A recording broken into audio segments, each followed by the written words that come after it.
Have you ever wondered how the internet actually works? How does a simple click send data across the world in just milliseconds? Well, it's all thanks to something called protocol layers.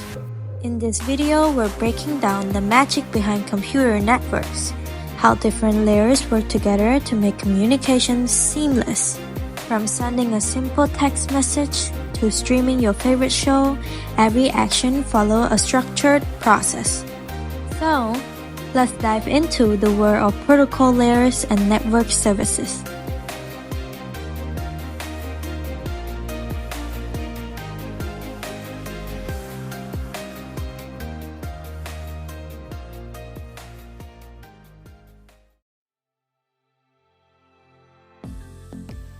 Introduction to protocol layers. What are protocol layers? Protocol layers is like a step in a process. When we send or receive data like a message or a file, it doesn't go all at once. Instead, the process divided into smaller steps called layers. And each layer has different jobs and follow each rules to make sure everything goes smoothly. So why use layers? Using layers is good because that A. Modularity. Each device is independent, so every changes to different layers doesn't affect others. B. Interoperability. Devices and software from different manufacturers can work together if they follow the same layers protocol. C. Simplification. A layer approach breaks down complexity into smaller and more manageable parts. It makes troubleshooting and debugging easier because the issues can be isolated into a specific area. What is service model? A service model in networking defines how different layers of a network interact and provide services to each other. It describes how data is transferred and what services one layer offers to another. Each layer in a network protocol stack provides services to the layers above it, relies on services from the layers below it, follows standard rules to ensure data transmission works smoothly across different devices and networks. Okay, let's talk about the OSI model. So before we go for the meaning, let's just know about OSI mean. OSI known as the Operating System Interconnection. OSI model is the way to understand how computer communication over the networks is. OSI model have a 7 layer. The first one is the physical layer, second one is the data layer, and then network layer, transportation layer, system layer, presentation layer, and application layer. Physical layers. First up is the physical layers, the foundation of the OSI model. These layers deals with physical stuff, the cables, electrical signals, light pulses, radio waves, anything that actually transmit raw bits. Think of it like a highway your data travels on. Next is the data link layers. Here, data is organized into frames for direct node-to-node transfer. This layer also manages MAC addresses, unique identifiers assigned to network interfaces. It's like the traffic cop directing which cars can get on or off the highway. Network layer. The network layer handles routing and IP addressing. When you send data across the internet, this layer decides the best path to reach destination. Picture it as a GPS system. It checks addresses and plots the most efficient routes. Then, moving on to the transport layer, where data is broken into segments for TCP, or datagram for UDP. TCP ensures reliable delivery like sending a package with tracking, while UDP is faster but less reliable, like sending a postcard.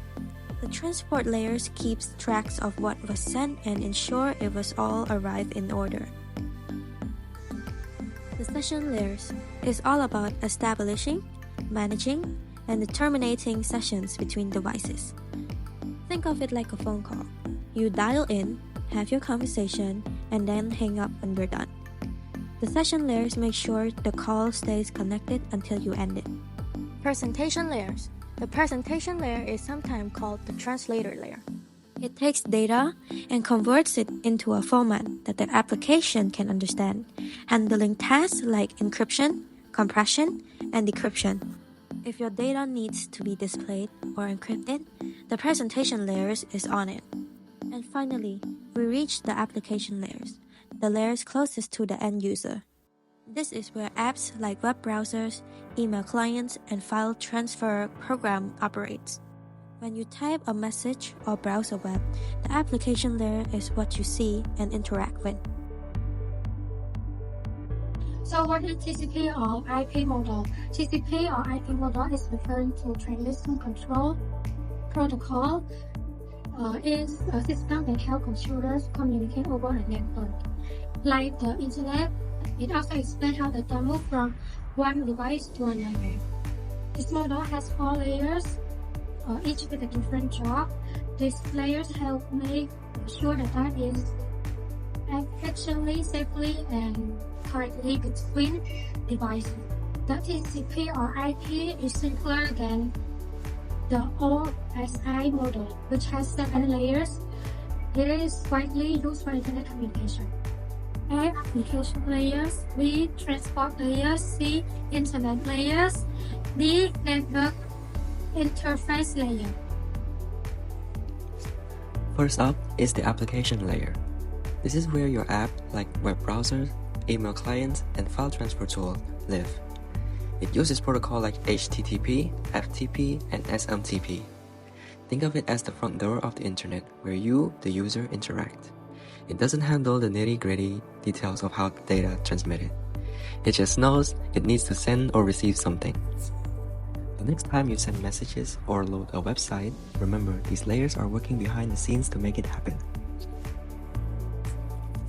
Then we have the internet layer, which handles IP addressing and routing. This layer is like the GPS system of the network. It figures out how to get your data from your device to its destination using IP for addresses, ICMP for network diagnostic, and ARP to resolve MAC addresses. It decides the path your data will take across multiple networks until it finally arrives at the right place. Finally, the network interface layer manages the actual physical transmission of data. Whether it's Ethernet, Wi-Fi, or any other link technologies, these layers ensure data is put into frames, checks for errors, and deals with MAC addresses at the hardware level. Think of it like the delivery truck or airplane physically moving your data from point to point. Next, the transport layer takes the data from application layer and breaks it into segments if using TCP or datagrams if using UDP. TCP offers reliability, checking for errors, and making sure all pieces arrive in order. It's like sending a package with a tracking number. UDP goes for speed over reliability. No tracking, no guaranteed delivery, just like sending a postcard. This layer ensures data is organized and can be reassembled correctly on the other end. How data moves. When you send data, it travels through layers. First layers is application layers. Second layers is transportation layers. Third layers is internet layers. Fourth layers is network access layers. And the fifth and final layers is arrival layers. First up is the application layers. This is where you, the user, interact with software like web browsers or email clients. Whenever you type a message or request a web page, the application layer packages your data in a format that the rest of the network can understand. Think of it as your front door. It's where the journey begins, and it's the layers that talk to your apps. Next, your data heads into the transportation layers.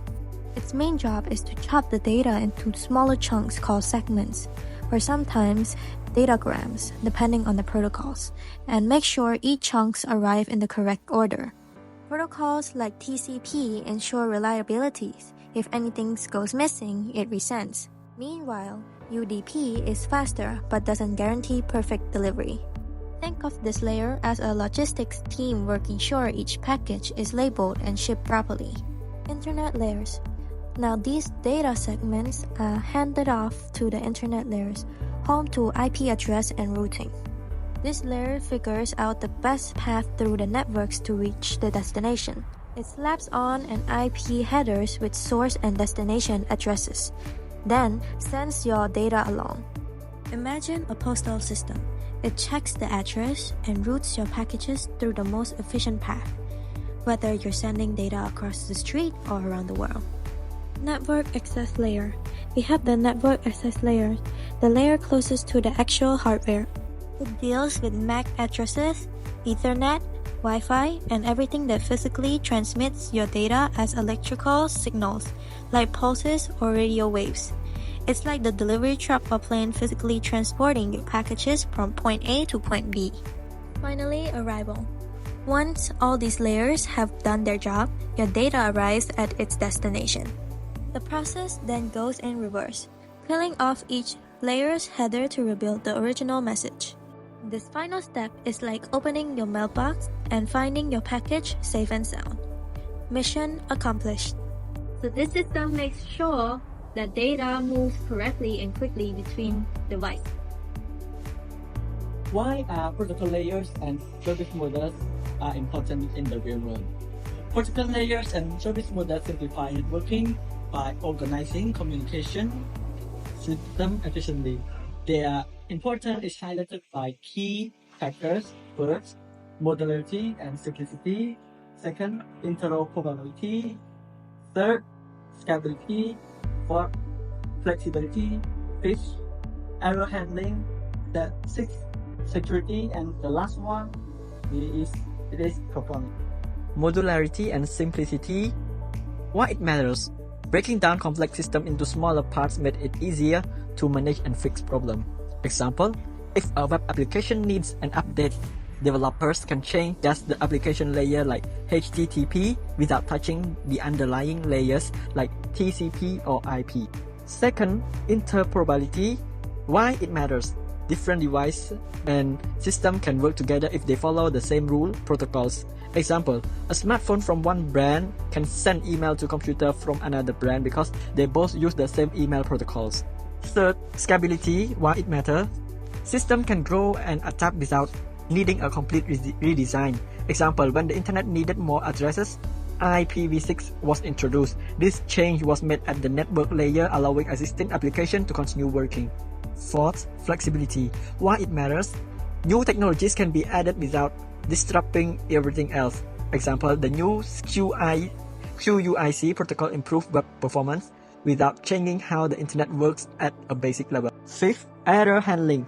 Why it matters? Protocol can fix mistakes in data transmission, making communication more reliable. Example, TCP checks if data packets arrive correctly and in order, which is important for things like video call. Sixth, security.